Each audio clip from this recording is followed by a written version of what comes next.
नमस्कार, जय हिंद। एक बार पुनः आप सभी का हार्दिक स्वागत है आपके अपने YouTube परिवार डॉक्टर कुलदीप बारडा में। साथियों, आज हम लगभग सभी प्रतियोगी परीक्षाओं में जिससे संबंधित प्रश्न हर बार पूछे जाते हैं, हिंदी व्याकरण का बहुत महत्वपूर्ण विषय समास पढ़ेंगे। आज हम समास को इतनी आसान ट्रिक के साथ पढ़ेंगे, अगर आपको नींद में उठाकर भी पूछा जाए कि इसमें क्या समास होगा, आप देखते ही पहचान जाओगे इसमें ये समास है।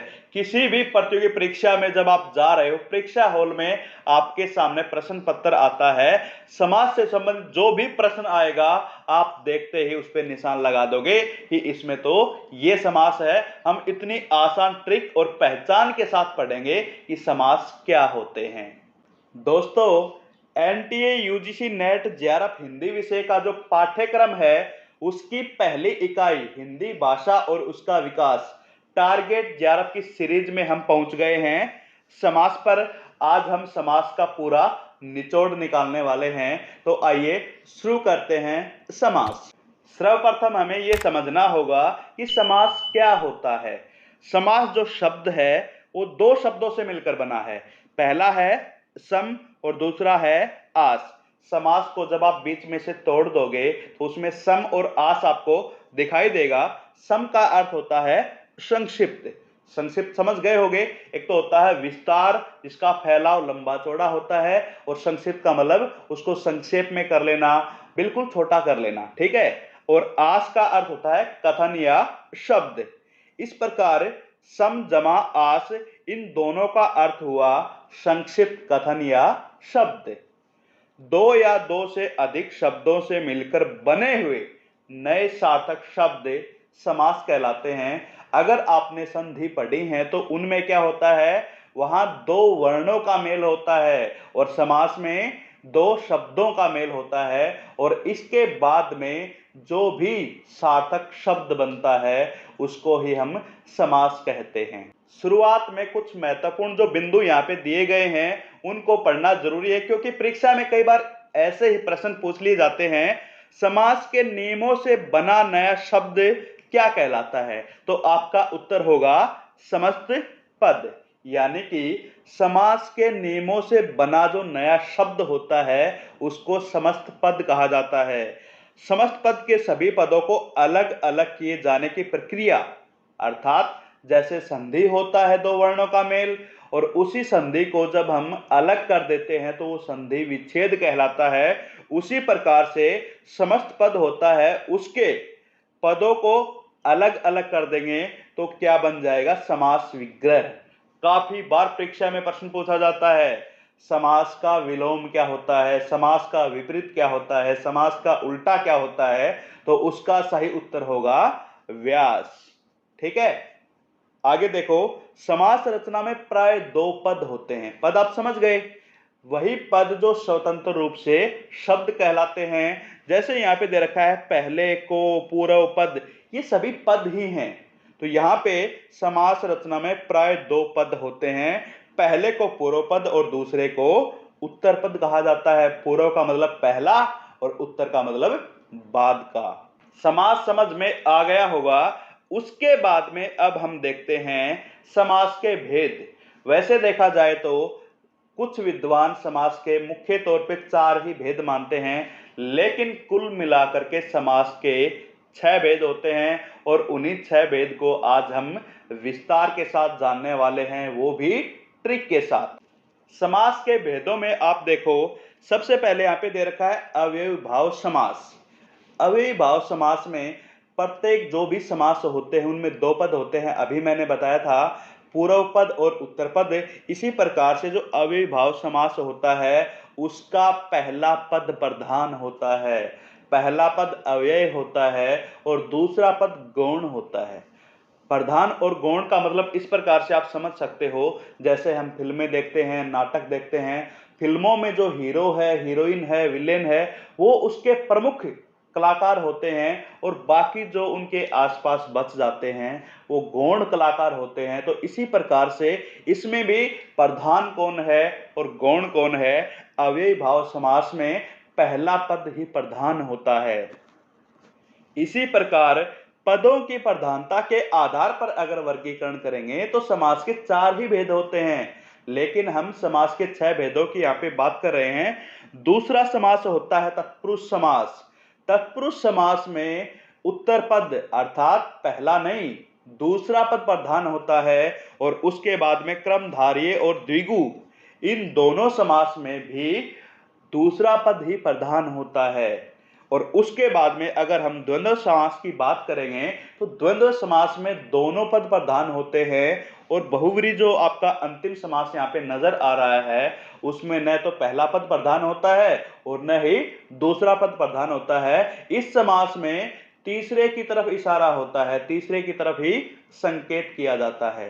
तो आइए अब हम अव्ययी भाव समास से शुरू करते हैं, साथ साथ उदाहरण देखते हुए चलेंगे। परिभाषा भी आपको पढ़नी बहुत ज्यादा जरूरी है क्योंकि काफी बार परीक्षाओं में परिभाषाएं पूछ ली जाती हैं। जैसे जिस समस्त में पूर्व पद प्रधान हो उसको क्या कहा जाएगा, ऑप्शन में आपको दे दिए जाएंगे अव्ययी भाव समास, क्रमधारय समास, तत्पुरुष समास, द्विगु समास। तो क्या बताओगे, अव्ययी भाव समास। तो आइए अव्ययी भाव समास की हम परिभाषा एक बार अच्छे से पढ़ लेते हैं। जिस समस्त पद में, समस्त पद समझ में आ गया होगा, समास के नियमों से जो पद बनता है, जो शब्द बनता है बाद में उसको ही समस्त पद कहा जाता है। जैसे राजा का पुत्र, राजा का पुत्र को समास के नियमों के आधार पे बनाएंगे तो राजपुत्र हो जाएगा और यही राजपुत्र समस्त पद कहलाएगा। ठीक है। जैसे नील कमल, नीला है जो कमल, इकट्ठा कर दिया समास के नियमों के आधार पे नील कमल, तो यही नील कमल आपका समस्त पद कहलाता है। इसमें पूर्व पद प्रधान हो और अवयव हो और इसके बाद में दूसरा पद गौण हो। जैसे आपको मैं ट्रिक अभी बताने वाला हूं, साथ में पहचान भी बता दूंगा कि आप देखते ही पहचान जाओगे ये अव्ययी भाव समास है। सभी उपसर्ग वाले समास अव्ययी भाव समास होते हैं, ध्यान रखना। ट्रिक क्या है, अभी मैंने बताया उपसर्ग वाले सभी शब्द अव्ययी भाव कहलाते हैं। उपसर्ग वाले सभी जो भी आपको समस्त पद मिलेंगे वही अव्ययी भाव समास होते हैं। इनकी पहचान कैसे करें, पहचान करने के लिए यहाँ पे कुछ आपको शब्द नजर आ रहे हैं, उनको याद कर सकते हैं। पहला है अनु, दूसरा है आ, तीसरा है प्रति, चौथा भर, यथा। अगर इस प्रकार से शुरुआत इन्हीं शब्दों से हो रही है तो आप पहचान जाओगे कि ये अव्ययी भाव समास है। फिर से बता रहा हूं, जहां पर भी आपको नजर आए उपसर्ग क्या हो, उपसर्ग, फिर से बता रहा हूं, जहां पर भी आपको किसी भी शब्द में उपसर्ग लगा हुआ नजर आए आप पकड़ लेना कि ये तो अव्ययी भाव समास ही है। अब आप सोचोगे कि उपसर्ग क्या होते हैं, जो शब्द के पहले लगते हैं और उसका पूरा शब्द जो बनता है उसके बाद में उसमें विकार उत्पन्न कर देते हैं, उसमें विशेषता ला देते हैं, वही उपसर्ग कहलाते हैं। अगर आपको उपसर्ग की कक्षा देखनी है तो इससे पहले मैंने जो वीडियो बना रखी है आप इस वीडियो की डिस्क्रिप्शन में जाकर भी उपसर्ग और प्रत्यय से संबंधित पढ़ सकते हो। तो आइए देखते हैं अनु, आ, प्रति, भर, यथा, ये जो उपसर्ग जहां पर भी आपको लगते हुए नजर आएंगे वहीं अव्ययी भाव समास होंगे। जैसे अनुरूप, रूप के योगे, इस समस्त पद में कौन सा उपसर्ग लगा हुआ है, अनु। आपको पकड़ में आ गया, इसमें तो उपसर्ग है तो हम बता देंगे अव्ययी भाव समास। उसके बाद में आजन्म, जन्म से लेकर, अभी मैंने ऊपर आपको कुछ शब्द बताए थे जो उपसर्ग हैं, जैसे अनु, आ, प्रति, भर, इस प्रकार से उन सब का एक एक उदाहरण यहाँ पर दे रखा है। तो प्रतिदिन, प्रति उपसर्ग मिल गया, यही इसमें प्रति ही प्रधान है, प्रत्येक दिन की हम बात कर रहे हैं। भरपेट, भरपेट भोजन कर लिया यानी कि पेट भर के, तो भर इसमें उपसर्ग लगा हुआ है। यथासंभव, यथा उपसर्ग है, जैसा संभव हो। यहाँ कुछ अपवाद की बातें होती है, कई बार आपको एक ट्रिक बताई जाती है द्वंद्व समास की कि जहां पर ये जो योजक चिन्ह होता है, योजक चिन्ह जैसे आपको भिन्न भिन्न में नजर आ रहा है, जहां योजक चिन्ह नजर आएगा वहां पे द्वंद्व समास होता है। लेकिन आपको इसको समझना पड़ेगा कि योजक चिन्ह किस प्रकार से आना चाहिए। योजक चिन्ह का पहला और दूसरा ये जो दोनों पद आपको नजर आ रहे हैं, अगर एक जैसे आ रहे हैं, बिल्कुल एक समान है, तो वहां अविभाव समास होगा। और एक दूसरे के विपरीत हैं, जैसे हम बात करते हैं दिन रात, माता पिता, भाई बहन, ये एक दूसरे के विलोम हैं, उल्टे हैं, विपरीत हैं, तो यहां पर द्वंद्व समास आएगा, उनमें द्वंद्व है। और यहां पर दोनों तरफ एक जैसे ही आ रहे हैं और योजक चिन्ह उनके बीच में लगा हुआ है, तो वहां आपको ध्यान रखना है अविभाव समास आएगा। जैसे कुछ उदाहरण हैं, भिन्न भिन्न, दिन दिन, हाथों हाथ, दोनों तरफ एक जैसे ही आ रहे हैं, तो यहां आपको समझ में आ गया होगा कि अविभाव समास होता है। फिर मत कहना कि आपने तो ऐसे बताया था, योजक चिन्ह जहां नजर आएगा वहां द्वंद्व समास होता है, हम तो द्वंद्व कराए, लेकिन वहां तो गलत हो गया। आपको ध्यान रखना है, द्वंद्व तभी करना है जब दोनों तरफ पहला पद दूसरा पद एक दूसरे के विलोम हो, उल्टे हो। तो यहां पे आपको अविभाव अच्छे से समझ में आ गया होगा। जहां पर भी कोई भी दिक्कत आए, आप कमेंट बॉक्स में जरूर बताना। अब हम बात कर लेते हैं तत्पुरुष समास की। तत्पुरुष समास जिससे जुड़े हुए लगभग प्रश्न हर बार आते हैं, तो आइए अब हम देखते हैं तत्पुरुष समास की परिभाषा क्या होती है। जिस समस्त पद में पूर्व पद गौण, यहां उल्टा है, अविभाव का ध्यान रखना है, उसमें उत्तर पद गौण था, यहां पूर्व पद गौण है। पूर्व पद गौण और उत्तर पद प्रधान हो, उसको हम तत्पुरुष समास कहते हैं। तत्पुरुष समास की जो ट्रिक है वो भी देख लो क्या होती है। ट्रिक यही है जिसमें कारक की विभक्तियों का लोप हो। कारक आपने पढ़े होंगे व्याकरण में, कर्ता ने, क्रम को, कर्ण से, संप्रदान के लिए, इस प्रकार से जो कारक की विभक्तियां होती हैं बीच में, कर्ता ने, कर्ता, इसमें ध्यान रखना है। यहाँ पे तत्पुरुष के जो 6 भेद होते हैं, उनमें एक तो पहला कारक और एक अंतिम कारक, कौन कौन से खत्म कर दिए, कुल मिलाकर के कारक की जो संख्या होती है 1 2 3 4, इस प्रकार से अंत में जाकर 8 पे रुकती है। तो एक तो पहला गायब हो गया और एक 8वां गायब हो गया, क्योंकि जो तत्पुरुष समास में कारक के नाम पे ही, जैसे प्रथम तत्पुरुष, द्वितीय तत्पुरुष, इस प्रकार से जो प्रथम का प्रारंभ होता है तत्पुरुष समास में, वो कर्म कारक से होता है, कर्ता से नहीं होता। कर्ता भी इसमें नहीं आएगा, और अंतिम जो कारक आपका बचता है संबोधन कारक, वो भी नहीं आएगा। तो आइए अब हम देखते हैं तत्पुरुष समास के 6 भेद कौन कौन से होते हैं। इस प्रकार से भी आप बता सकते हो, प्रथम तत्पुरुष, द्वितीय तत्पुरुष, तृतीय, चतुर्थ, पंचम, षष्ठ, लेकिन जो सही नाम है वो देखो क्या होते हैं। पहला है कर्म तत्पुरुष। आपको ध्यान रखना है, जो कारक हैं, कारक आपके 8 हैं, पहला और 8वां छोड़ देना, बचेंगे 6, वही 6 के 6 आपके तत्पुरुष समास होते हैं। पहला आपको नजर आ रहा है कर्म तत्पुरुष, दूसरा कर्ण तत्पुरुष, तीसरा संप्रदान, आपादान, संबंध, अधिकरण। तो आइए अब हम इनका अलग अलग विस्तार से जानते हैं। इनमें भी हम ट्रिक के साथ समझेंगे कि इसमें कौन सी ट्रिक काम आएगी, इसमें कौन सी। इस प्रकार से प्रश्न कम ही पूछे जाते हैं, लेकिन जब बात हो जैसे यूजीसी नेट है, एचटेट है, इन परीक्षाओं में इससे संबंधित भी प्रश्न पूछ लिए जाते हैं कि कौन सा तत्पुरुष है। इसमें पहला जो तत्पुरुष है उसका नाम है कर्म तत्पुरुष। इसकी ट्रिक यही है, जो कर्म कारक की विभक्ति होती है, क्या होती है, कर्ता ने कर्म को, यहां देखो कर्म कारक की जो विभक्ति को आपको नजर आ रही है, ये हट जाती है, इसका लोप हो जाता है, ये गायब हो जाती है, वहीं पर कर्म तत्पुरुष होगा। उदाहरण देखो, यश प्राप्त, यहां ये तो है समस्त पद यश प्राप्त, यश को प्राप्त, इसका आप विग्रह करते हो, समास का विग्रह करते हो, क्योंकि जैसे ही आपको समास की पहचान करनी हो तो आपको उसको बीच में से तोड़ना पड़ेगा। अपने दिमाग में आप तोड़ के देखो कि इसका मतलब क्या निकलता है। यश प्राप्त, यश को प्राप्त, को विभक्ति का लोप है, तो आप समझ जाओगे इसमें कर्म कारक है। इसके बाद जेब कतरा, आप अपने मन ही मन में सोचो कि जेब कतरा कौन होता है, जेब को कतरने वाला। यहां को यहां पे नहीं लिख पाया मैं, तो को भी ऐड कर लेना। जेब को कतरने वाला, को विभक्ति का लोप हो गया, कर्म का लोप हो गया, तो वहां पे क्या हो जाएगा आपका कर्म कारक, कर्म कारक नहीं, कर्म तत्पुरुष।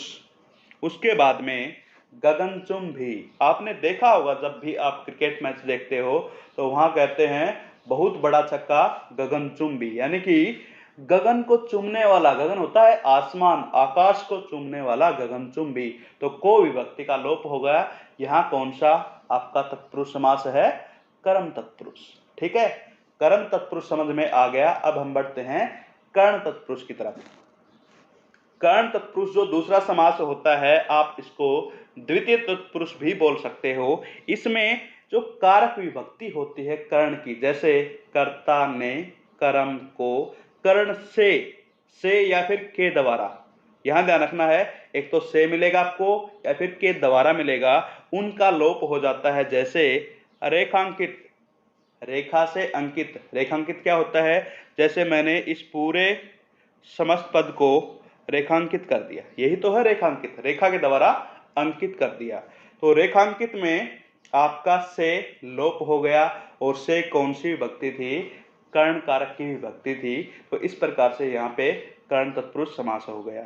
अगला है पद दलित, पद से दलित कर देना, पद से हटा देना। ठीक है, तो आपका कर्ण तत्पुरुष हो गया। अगला है तुलसी रचित, कवि रचित, यानी कि जो लेखक है तुलसीदास जी, उनका नाम यहाँ पे, कवि का नाम लिखा हुआ है तुलसी के द्वारा रचित। तो यहाँ पे क्या आ गया बीच में? के द्वारा, इसका लोप हो गया, तुलसी रचित बच गया, तो क्या होगा? कर्ण तत्पुरुष होगा। तो आपको समझ में आ रहे होंगे समास के किस प्रकार से होते हैं। आइए आगे बढ़ते हैं। तत्पुरुष के जो 6 भेद हैं, क्योंकि आपको ध्यान में रखना है 6 की गिनती। ठीक है, जैसे समास के भेद की बात आए तो 6 होते हैं। जो पदों का वर्गीकरण है उसके आधार पे भेद पूछे जाएं तो केवल 4 होते हैं। समास के भेद कितने हैं? 6। पदों के वर्गीकरण के आधार पे 4। और इसी प्रकार से तत्पुरुष समास के भेद पूछे तो भी आपके 6 ही होते हैं। तो इस प्रकार तत्पुरुष समास में जो तीसरा समास है वो है संप्रदान तत्पुरुष। उसमें देखो किस प्रकार से विभक्ति का लोप होता है, उसकी आप ट्रिक कैसे पहचानोगे। उसमें जैसे ही कोई भी समस्त पद आपको नजर आए, जैसे देशभक्ति है, उसमें आपसे पूछा जाएगा देशभक्ति में कौन सा समास है। उदाहरण आपको इस प्रकार से नहीं मिलने वाले, वहां पे अव्ययीभाव समास तत्पुरुष। अगर ऐसे मिल गए, क्रम तत्पुरुष, संप्रदान तत्पुरुष, अधिकरण तत्पुरुष, कर्ण तत्पुरुष, तो आपको क्या बताना है? तो आप देखोगे देशभक्ति, देश की भक्ति नहीं होती, ध्यान रखना है, देश के लिए भक्ति होती है। बहुत सारे इस प्रकार से विग्रह कर लेते हैं देश की भक्ति, देश की भक्ति नहीं होती, देश के लिए भक्ति होती है। तो के लिए यहाँ पे संप्रदान में होता है। पूरा जो कारक चिन्ह वाला है आपको एक ही लाइन है, याद रख लेना, कर्ता ने क्रम को कर्ण से, संप्रदान के लिए अपादान से, यानी कि अपादान में यहां अलग होने की बात होती है। ठीक है, अधिकरण में पर संबोधन हे, अरे संबोधन की और कर्ता की हम यहाँ पे बात बिल्कुल भी नहीं कर रहे। ठीक है, उसी लाइन में वो जो विभक्ति आपको नजर आ रही है उनका लोप कर देना, आपको समास बिल्कुल आसानी से पकड़ में आ जाएगा। लेकिन विग्रह अच्छे से करना है, अच्छे से उसको तोड़ना है। अगला है परीक्षा भवन। परीक्षा के लिए जो भवन बनाए गए हैं वो परीक्षा भवन होते हैं, तो के लिए का लोप हो जाएगा। यज्ञशाला, जो हवन कुंड होता है, हवन करते हैं, उसकी जो शाला होती है, आप कह सकते हो यज्ञशाला, यज्ञ करने का जो घर होता है, उसके लिए जो यज्ञ के लिए घर या यज्ञ के लिए शाला, के लिए का यहाँ पे लोप हो गया। तो यहाँ बच गया आपका संप्रदान तत्पुरुष। चौथा है अपादान तत्पुरुष। अपादान तत्पुरुष और जो आपको कर्ण तत्पुरुष नजर आएगा उसमें भेद करना बहुत मुश्किल हो जाता है।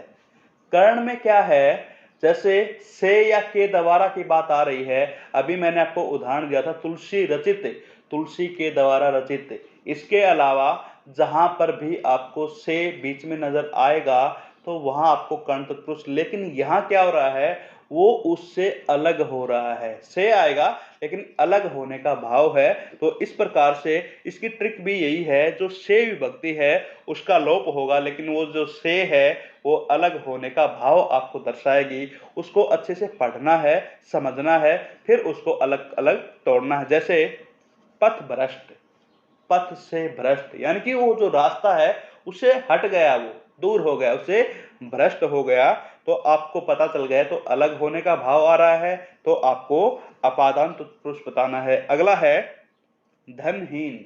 धन, आर्थिक स्थिति जो होती है, पैसे की हम बात करते हैं, उसको धन कहा जाता है। और धनहीन, धन से हीन हो जाना, यानी कि धन से अब उसका कोई लेना देना नहीं रहा, अलग हो गया, तो वहां पे आपका हो जाएगा अपादान तत्पुरुष। अगला है जन्मांध, जन्म से ही अंधा, तो यानी कि वो उससे अलग होने की बात हो रही है, तो यहां आपका अपादान तत्पुरुष आएगा।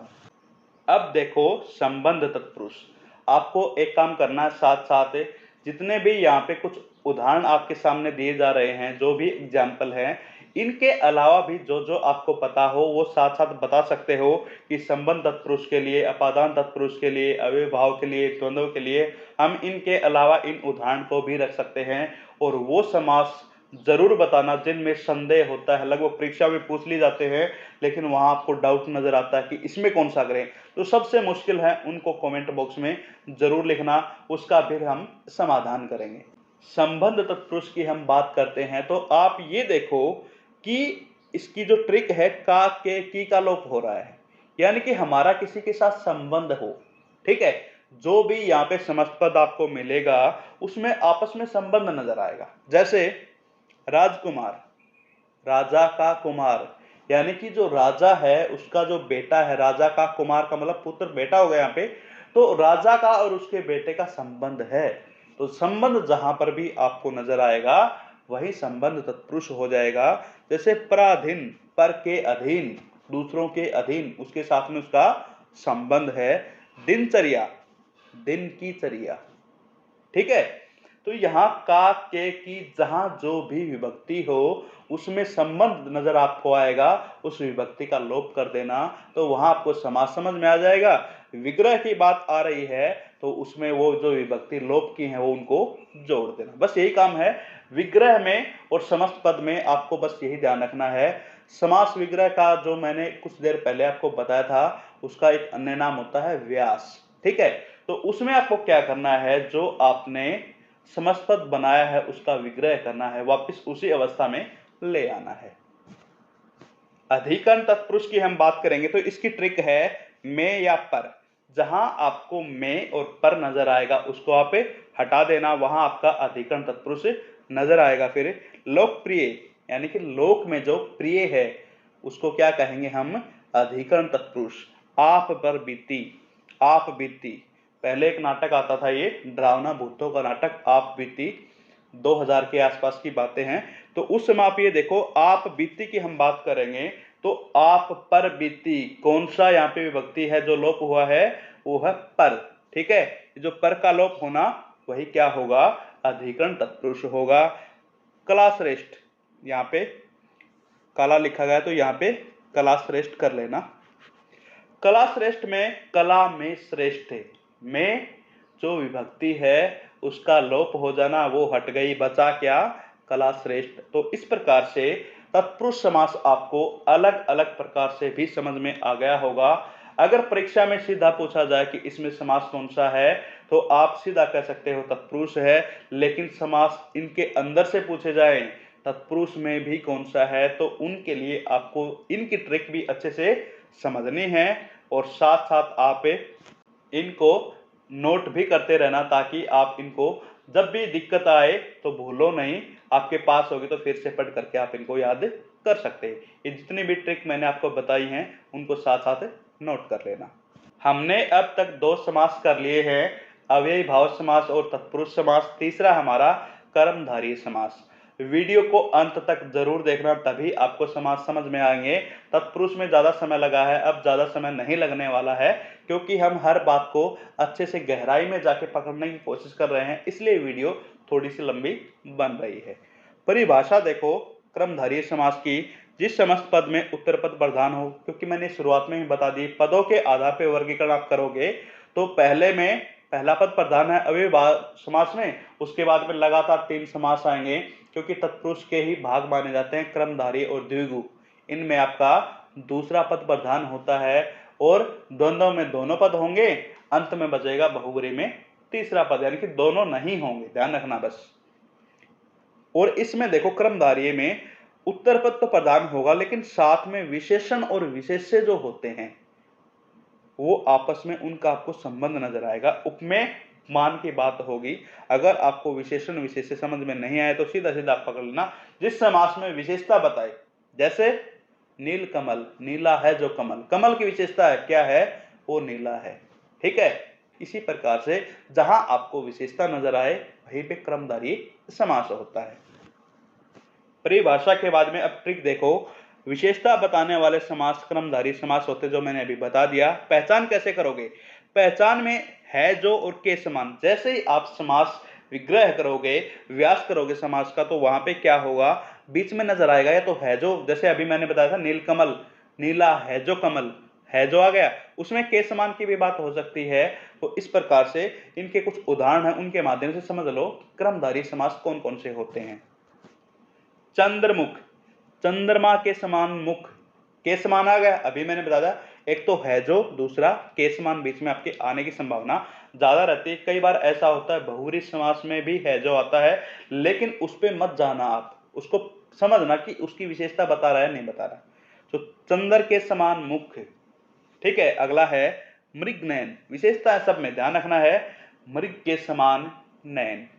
नीलकंठ, नीला है जो कंठ, यहां आपको नजर आ रहा है नील और कंठ, नील इसमें विशेषण है, कंठ इसमें विशेष्य है। विशेषण विशेष्य की पहचान इस प्रकार से होती है, संज्ञा और सर्वनाम की जो विशेषता बताता है वो विशेषण होते हैं, ठीक है। तो नीला तो इसकी विशेषता हो गई। कंठ किसकी विशेषता बता रहा है, यानी कि जिसकी विशेषता बताई जाए उसको विशेष्य कहते हैं। कई बार बच्चे इस प्रकार से याद कर लेते हैं, विशेषण की भी विशेषता बताए उसको विशेष्य, ये गलत हो जाएगा। यानी कि जिसकी विशेषता बताई जाती है उसको विशेष्य कहा जाता है।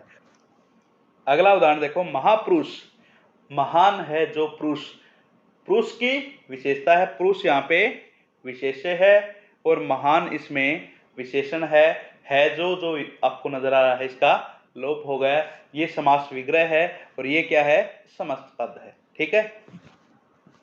अगला है चौथा समास, द्विगु समास। इसकी परिभाषा है, जिस समस्त पद का पूर्व पद संख्यावाची हो। संख्या समझ में आ गया, 1 2 3, ये जो आपकी संख्याएं हैं ये क्या हैं, इसी में आपको पकड़ में आ जाएगा, ये द्विगु समास है। इसकी ट्रिक भी यही है, संख्या की प्रधानता बताने वाले ही द्विगु समास होते हैं। जैसे दोपहर, दो पहरों का समय, उसको क्या बोलेंगे, दोपहर बोलते हैं। टोटल कितने पहर होते हैं दिन में, 24 घंटे में, दिन की बात में, दिन रात में 8 पहर होते हैं और 8 पहर, एक पहर आपका 3 घंटे का होता है, इसलिए 8 गुणा 3 24 घंटे आपके बन गए। चौराहा, 4 राहों का समूह।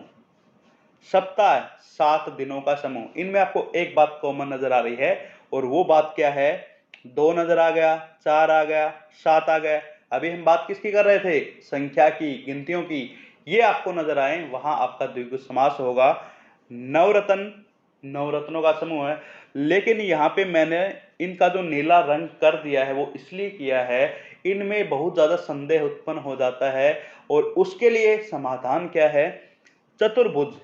इस प्रकार से पूछा जा रहा है, अगर वहां पे बहुव्रीहि समास भी नजर आ जाए और साथ में आपका द्विगु भी नजर आ जाए तो कौन सा करोगे, बहुव्रीहि और द्विगु दोनों आते हैं तो आपको चतुर्भुज में क्या करना है, बहुव्रीहि ही लगाना है, क्योंकि 4 है भुजाएं जिसकी, ठीक है। इस प्रकार से 4 भुजाओं का समूह की बात करोगे तो आपका द्विगु है, विग्रह करके देखोगे तभी आपको ये समझ में आएंगे। ऐसे बहुत सारे ऐसे समास नजर आते हैं जिनमें हमें शक पैदा होता है कि ये द्विगु है या बहुव्रीहि है या फिर बहुव्रीहि है या क्रमधारीय है। तो इसकी पहचान इसी प्रकार से आप विग्रह करोगे उसके अनुसार होगा, नहीं तो आप ऑप्शन में देखो दोनों में से एक मिलता है, बहुव्रीहि इसमें नहीं मिल रहा तो सीधा सीधा पे द्विगु पे लगा देना। पंचवटी, 5 वटों का समाहार है तो आपका यहाँ पे द्विगु हो जाएगा, ठीक है। इसके अलावा 5 वटों से घिरा एक निश्चित स्थल, जैसे आपने सुना होगा रामायण में वनवासी जो राम, सीता और लक्ष्मण ने जहां पे निवास किया था, तो उसके लिए आपका बहुव्रीहि समास होगा। नहीं तो आपको 5 वक्त में क्या करना है, द्विगु लगाना है। दोनों ऑप्शन आपके सामने आ जाएं, द्विगु भी आ गया, बहुव्रीहि भी आ गया, तो पहले जो प्राथमिकता है वो बहुव्रीहि समास को देनी है। ठीक है। उसके बाद में दशानन, 10 आननों का समूह, यानी कि जो 10 मुख वाले होते हैं, 10 मुख वाला की बात करोगे तो वो रावण है, थर्ड पर्सन की बात है, तीसरे की बात हो रही है, तो वहां पर आपका बहुव्रीहि आएगा। लेकिन दशानन अगर संख्या की बात कर रहे हैं हम, तो वहां पे आपका द्विगु आएगा। आपको बस ध्यान यही रखना है, विग्रह करने के बाद में ऑप्शन भी देखने हैं।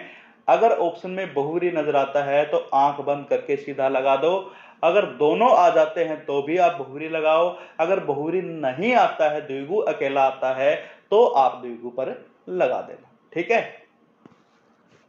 अब बात करते हैं 5वें समास, द्वंद्व समास की। ठीक है। इसकी परिभाषा है, जिस समस्त पद के दोनों पद प्रधान हो, द्वंद्व समास कहलाता है। दोनों ही पद प्रधान होने चाहिए। जैसे, और साथ में ये भी ध्यान रखना है, एक दूसरे के विलोम होने चाहिए। जो योजक चिन्ह बीच में आएगा, पहले वाला भी बाद वाला भी, दोनों एक दूसरे के विलोम होंगे, वहीं पे द्वंद्व समास होगा। इसकी ट्रिक देखो, दोनों पदों के बीच प्राय योजक चिन्ह जो आपको नजर आ रहा है डैश वाला, डैश से हम समझ जाते हैं। योजक चिन्ह की बात करेंगे तो हमें हिंदी कम ही समझ में आती है। योजक चिन्ह जो डैश है, इसका प्रयोग लगभग आपको द्वंद्व समास में मिलेगा। लेकिन ये बात आपको ध्यान में रखनी है, ये जो योजक चिन्ह है, इसके दोनों तरफ, इस तरफ भी जैसे दिन आ गया, ठीक है, इस तरफ भी दिन आ गया, दिनों दिन की हम बात कर रहे हैं, तो वहां द्वंद्व नहीं होगा, क्योंकि वहां अविभाव समास होगा और दोनों एक दूसरे के विलोम आ रहे हैं, तो ही द्वंद्व होगा। पहचान देखो, विग्रह करने पे और, या, एवं, अथवा इस प्रकार से बीच में आएंगे तो वहीं पे द्वंद्व समास होगा। कुछ उदाहरण देख लो, अब समझ में आ जाएंगे। उदाहरण में क्या है, देश विदेश, बीच में आ गया ना योजक चिन्ह, योजक चिन्ह जहां नजर आएगा वहीं आपका द्वंद्व होगा। देश का उल्टा विदेश, ठीक है, विलोम हो गया, देश और विदेश, और बीच में आ गया, पकड़ में आ गया, द्वंद्व है। सुख दुख, सुख का उल्टा दुख, बीच में योजक चिन्ह और भी आ गया। ये आपको पहचान नजर आ रही है इस तरफ वाली, और योजक चिन्ह इसकी आपको ट्रिक नजर आ जाएगी। उतार चढ़ाव, उतार या चढ़ाव, माता पिता, माता और पिता, भाई बहन, बहुत सारे बन सकते हैं। जितने आपसे बन पाए आप कोशिश करना, उनका जवाब भी साथ साथ देते रहना कमेंट बॉक्स में। अंतिम बचा हमारा बहुव्रीहि समास। बहुव्रीहि समास में क्या करना है, जिस समस्त पद में, परिभाषा की हम बात कर रहे हैं, जिस समस्त पद में कोई भी पद प्रधान नहीं होता, न तो पहला पद, क्योंकि समास में 2 ही पद होते हैं, प्रथम जिसको हम पूर्व पद बोलते हैं और दूसरा होता है उसको उत्तर पद बोलते हैं। दोनों पदों में किसी की प्रधानता ना हो और इशारा संकेत तीसरे की तरफ हो रहा हो, वहीं पे बहुव्रीहि समास आएगा। इसकी ट्रिक देखो, ट्रिक में केवल इतना देखना है कि तीसरे की तरफ इशारा है, वही बहुव्रीहि समास है। उदाहरण देखो, अब पहला उदाहरण है यहाँ पे महावीर, महान है जो वीर, यानी कि महान है वीर जो, इस प्रकार से हम किसकी बात कर रहे हैं, न तो महा इसमें प्रधान है, न ही वीर प्रधान है। प्रधान कौन है, महावीर। किसके लिए बोला जाता है, भगवान हनुमान के लिए, यानी कि हनुमान जी यहाँ पे क्या होगा, महावीर के लिए बहुव्रीहि समास होगा। चंद्रमौली, चंद्रमौली की हम बात करेंगे। चंद्र यानी कि चांद, मौली जो माथा होता है ना, आप कह सकते हो ये वाला हिस्सा होता है, उसको चंद्र है जिसकी मौली पर, यानी कि शिव, आपने देखा होगा जैसे ही शिव भगवान की आप मूर्ति देखते हो, फोटो देखते हो, तो उसकी मौली पे आपको चंद्र नजर आता है, माथे का थोड़ा ऊपर वाला जो हिस्सा है साइड में, तो वहां क्या है, आप कह सकते हो बहुव्रीहि समास। लंबोदर, लंबा है जिसका उदर, उदर का अर्थ पेट, इनका है, भगवान गणेश की हम बात करते हैं, तो यहां आपका हो जाएगा बहुव्रीहि समास। चक्रपाणि, चक्र है पानी में जिसके, अब देखो चक्र तो आपको समझ में आ गया, पानी, पानी पीने वाला नहीं, पानी का पर्यायवाची हाथ भी होता है। जो हाथ यानी कि हाथ में जिसके चक्कर है, किसके था, विष्णु भगवान के। त्रिलोचन, त्रिलोचन में यहाँ पे संख्या भी नजर आ गई आपको, वही बात हो गई ना, बहुव्रीहि समास और द्विगु समास वाली। संख्या नजर आ रही है आपको, 3 आंखों की हम बात कर रहे हैं, वहां द्विगु हो जाएगा, लेकिन यहाँ इशारा हो रहा है त्रिलोचन, 3 है लोचन जिसके, 3 है आंखें जिसकी, शिव भगवान की तरफ, तो यहाँ बहुव्रीहि समास हो जाएगा। और अंतिम है प्रधानमंत्री, मंत्रियों में प्रधान है जो, अर्थात सभी मंत्रियों में मिलकर के प्रमुख एक है, मुख्य एक है, प्रधान एक है, जिसको कहते हैं प्रधानमंत्री। ये भी कोई तीसरा है, न तो प्रधान पद है न मंत्री पद है, तीसरा प्रधानमंत्री, इसमें आप कह सकते हो बहुव्रीहि समास है। तो इस प्रकार से समास आपको समझ में आ गए होंगे। अगर कोई भी दिक्कत, किसी भी प्रकार का शक, डाउट, शंका हो तो आप बेझिझक कमेंट बॉक्स में कमेंट कर सकते हो। वीडियो अच्छी लगी हो तो लाइक, कमेंट और शेयर जरूर कर देना। इसके साथ में सब्सक्राइब करना भी ना भूलें। अगली कक्षा में हम लेकर आ रहे हैं लिंग वचन को, ठीक है। तब तक के लिए जय हिंद, जय भारत, वंदे मातरम।